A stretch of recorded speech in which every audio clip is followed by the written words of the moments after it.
Hi guys, I'm Chris Lalata and you're watching PBA Draft Room TV. Welcome back po mga ka-Draft Room.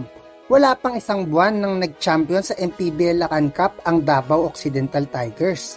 Pero ngayon pa lang ay pinaghahandaan na nila i-defend ang kanilang kampyonato.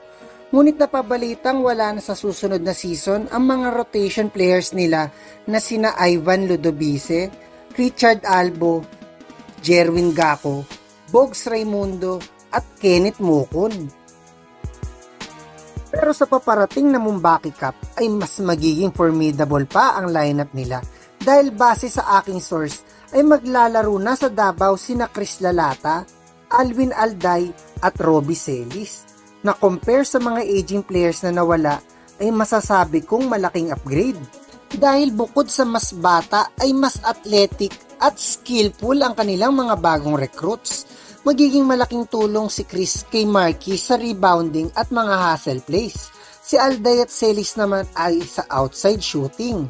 Talagang good news ito, especially sa mga Davao fans.